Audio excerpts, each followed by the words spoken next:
Podcast Tênis Brasil com José Newton Dalcin. Nem Rafael Nadal, nem Carlos Alcaraz. O primeiro grande torneio do saibro europeu, Monte Carlo, que começa já neste domingo, ficou aí sem as duas grandes estrelas espanholas. Alcaraz caça até uma certa surpresa porque ele revela de novo contusão, problema físico sentido lá na semifinal de Miami diante do Jannik Sinner. Ele falou agora que o problema seria uma artrite na mão, né? A gente viu lá a cena dele realmente reclamando da mão esquerda e de novo aí fica essa preocupação sobre os problemas físicos do Carlos Alcaraz, né? Tão novo, aí prestes a fazer 20 anos, mas toda hora vira e mexe com um problema físico. E o Nadal, infelizmente, não conseguiu mesmo se recuperar. Monte Carlo é um lugar que ele adora, é a praia dele, mas olha, para ele abrir mão da vaga em Monte Carlo é porque realmente a situação dele é preocupante. Vamos lembrar que logo em seguida aí já tem Barcelona e dá um tempinho para Madrid, que já é um saibro mais diferente, mais complicado para ele. Então agora vamos ficar de olho que calendário o Nadal vai conseguir fazer para se preparar para Roland Garros, que certamente é o grande objetivo da temporada dele. Mas é fato nítido e claro que o Monte Carlo perde dois nomes excepcionais.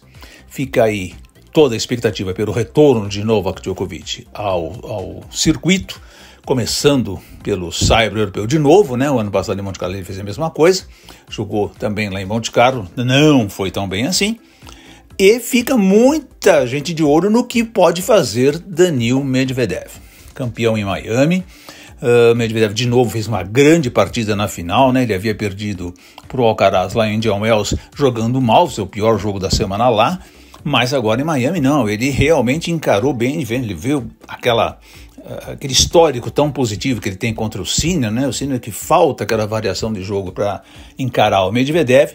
Isso ficou de novo patente na final de Miami. Medvedev ganhou, voltou ao número 4 do ranking. E vamos ver agora o que é que ele consegue fazer no saibro europeu. Piso que ele sempre diz que não gosta muito, mas vamos lembrar que ele já fez uma semifinal lá em Monte Carlo. Aliás, foi em 2019, né, quando ele começou a dar aquele primeiro grande arranque dele. Falando em saibro, obviamente nós temos que pensar no tênis brasileiro e todos os holofotes em cima de Beatriz Haddad Maia. Bia esteve esta terça-feira aqui em São Paulo com a imprensa e bateu um papo com o repórter Felipe Priante. Primeiro a Bia nos conta sua análise deste começo de temporada, o que ela espera do saibro europeu, seus objetivos imediatos e logo em seguida o técnico Rafael Pacciaroni vai nos contar também como é que ele viu este começo de temporada e olha, preste bem atenção, ele vai explicar a questão da Bia ter ou não ter planos A e plano B, como é que ela joga e obviamente o que ele espera que vai acontecer na temporada de saibro. Fique agora então com Felipe Priante e seus dois entrevistados tão especiais. Bia, eu queria que você falasse um pouco qual que é o seu balanço, né, para esses primeiros 3 meses de temporada e como que está a sua expectativa para a temporada de saibro. Eu não sei se a gente pode dizer que o saibro é a sua superfície favorita, que você está mais adaptada. Sim, o meu balanço ele é positivo, né? Eu tive boas vitórias, joguei com grandes jogadoras, ganhei, acho que de todos os inícios de temporada que eu tive, se eu olhar especificamente, esse está sendo o meu melhor início, independente de a gente acabar criando expectativas e as pessoas acabarem, né, visando e esperando coisas maiores de mim. Claro que a gente trabalha para isso, mas eu venho trabalhando bem nos treinos, estou treinando em alto nível, estou me entregando, minha equipe está trabalhando super bem, a gente está motivado, então os nossos objetivos seguem o mesmo, só que a gente só não sabe quando, então vamos seguir trabalhando firme. E sobre o saibro? Sobre o saibro, a mesma coisa, meu objetivo enfim, o primeiro é conseguir fazer o melhor possível na Billie Jean Cup e agora eu sinto que todas estão bem preparadas, eu acho que a gente tem uma equipe forte hoje em nível mundial, então eu estou bem motivada para essa semana. Acho que eu nunca comecei uma gira com a Fed Cup, então com a Billie Jean Cup, então é algo diferente também, mas é uma semana bacana para compartilhar experiências, e no Saibro é aquilo, eu acredito que o meu jogo encaixe bem, né? Eu estou traçando coisas para melhorar no meu jogo, mas vou buscar ter um pouco mais de constância. Agora o meu objetivo, né? Eu acho que eu oscilei um pouquinho nesse comecinho de ano nos meus jogos, enfim, e o meu objetivo segue o mesmo, top 10. Que tipo de ajustes você faz quando você sai da quadra rápida para a quadra de saibro? O que te beneficia o saibro?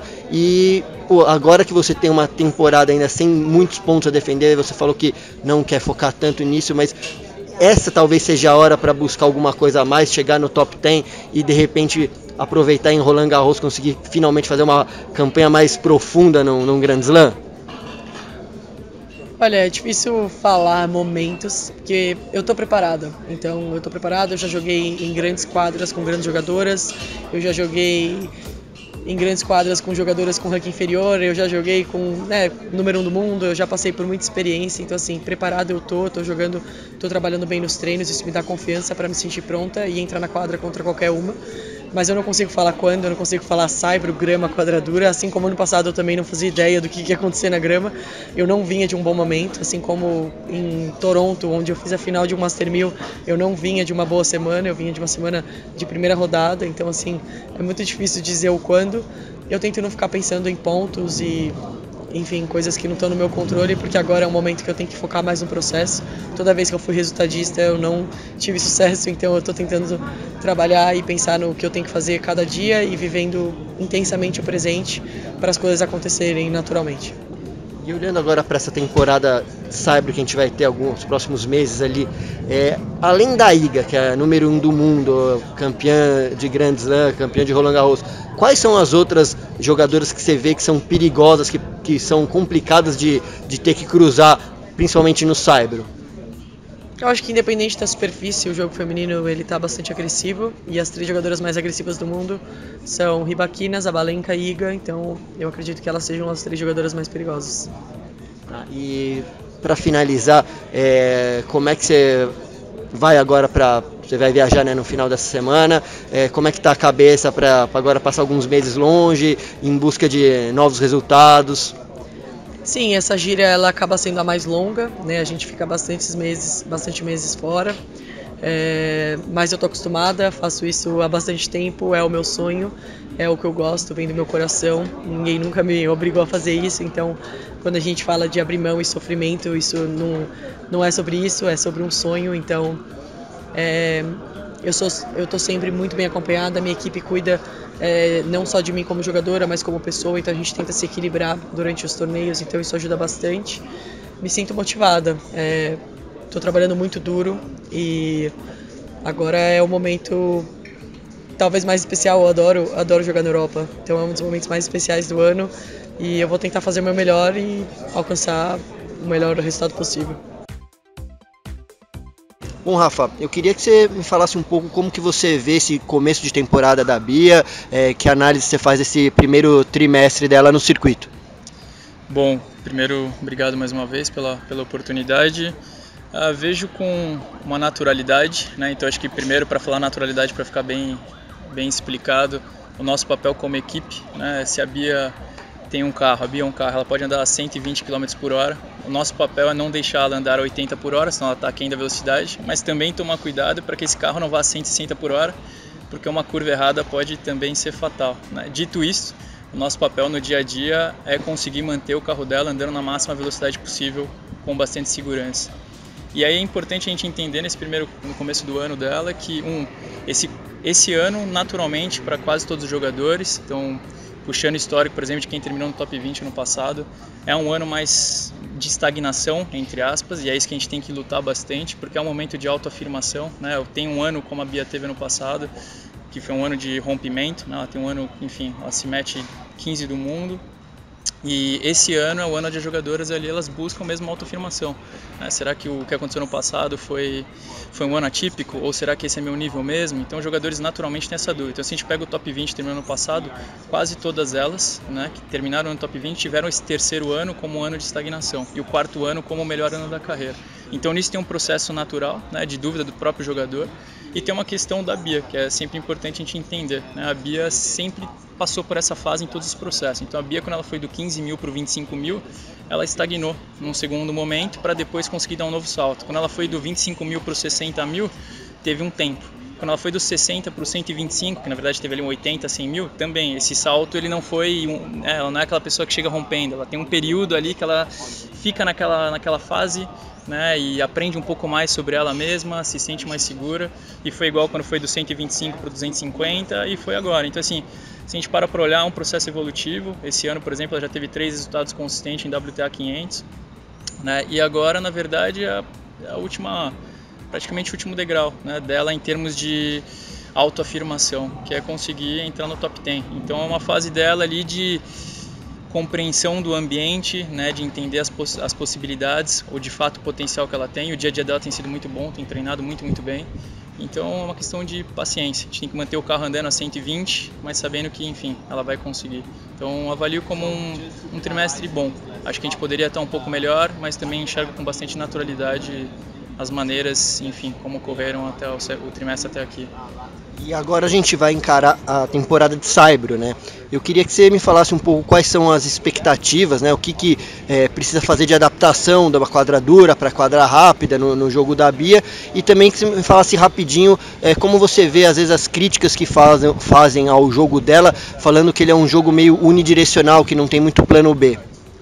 Em relação a ser unidimensional ou unilateral ou um jogo mais previsível, aí é uma questão que tem que compreender o dia a dia, né? Os nossos estímulos são, por exemplo, para que a Bia, por exemplo, não centralize muitas bolas, mas existe uma questão dela, né? Um lado um pouco mais conservador dela, né? Para quem não a conhece tão bem, a Bia é uma pessoa conservadora, sempre foi uma jogadora naturalmente mais conservadora, e todos os estímulos diários são para que de fato ela seja uma jogadora mais agressiva, né? Então que ela consiga estar cada vez mais, por isso que a gente fala, né, entrada de ponto agressiva, então sacar de maneira agressiva, devolver de maneira agressiva, mas com variações, né, e ser agressivo não significa só devolver de dentro, pode devolver de trás com altura, mas eu tenho que estar propondo tomar o espaço da quadra, e ser uma jogadora que tenha boas mudanças de direção para que ela consiga estar dentro da quadra, e a partir daí sim, conseguir utilizar o drop, conseguir chegar na rede.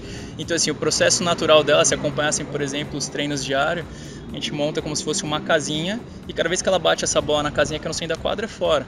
Porém, existe uma questão dela, que esse é o plano B dela, que quando ela se sente um pouco mais conservadora, por exemplo, é uma jogadora que centraliza mais as bolas. Claro que contra algumas adversárias, centralizar a bola é importante por questões táticas, né? Para não dar tanto ângulo para as outras jogadoras, enfim, aí depende da característica muito de cada jogador. Mas no geral, quando as bolas, por exemplo, ficam mais centralizadas, que eu já escutei um pouco mais disso, é uma característica muito dela, né? De quando ela está mais conservadora, está um pouco mais receosa de algumas coisas. E é isso que a gente está trabalhando sempre no dia a dia, para que ela continue, né, buscando cada vez mais o plano A dela, que o plano A de fato dela é conseguir estar cada vez mais dentro da quadra, né? Se a gente observar agora nos últimos torneios, drop, por exemplo, ela usou muito mais, né? Só que a chegada à rede diminuiu um pouco, então assim, está um pouquinho mais conservadora, mas ela é estimulada todos os dias. Mesma coisa em relação a saque, ganhar mais pontos com saque. Hoje, de novo, ela está com bons números de saque, mas pode continuar evoluindo. E em relação à adaptação ao saibro, sobretudo questões de movimentação, isso muda bastante. E também em relação à altura e trajetória, sobretudo do forehand, né? Que no jogo dela isso acaba mudando bastante. E padrão de devolução um pouquinho mais de, enfim, quando devolver de dentro, quando devolver de trás, isso altera um pouco. Mas no geral é isso, né? E sobretudo o uso da continental, que no saibro a gente acaba utilizando um pouquinho mais, sobretudo para se defender ou realmente para variar, como a questão do drop, enfim, de trazer as adversárias para frente. Então, não tem grandes mudanças, mas existem algumas mudanças sensíveis. Acho que em linhas gerais seria mais ou menos isso. Como que está assim, agora com um pouco já de treino aqui no saibro, né? Como que estão as expectativas, né, para essa temporada? Bons meses fora de casa também? As expectativas são ótimas, a Bia consegue desempenhar bem nos 3 pisos, né? Ela consegue jogar com bastante naturalidade, tanto na grama, quanto na quadra rápida, quanto no saibro. E a gente começou ontem a preparação em quadra, né? A semana passada foi uma semana que a gente pegou mais a parte física, a parte de fisioterapia com ela. Ela começou ontem a adaptação ao saibro, então ela faz um ciclo completo de 2 semanas sendo no saibro e começa a participação dela na Billie Jean King com o Brasil, depois joga Stuttgart 500 e aí segue em Madrid, Roma e Roland Garros. Então, as expectativas são boas, acho que estamos numa boa velocidade, sempre pode melhorar, temos que melhorar, né? O desconforto é a base de tudo, mas acho que a gente está no caminho. Este foi o podcast Tênis Brasil com José Newton Dalcin.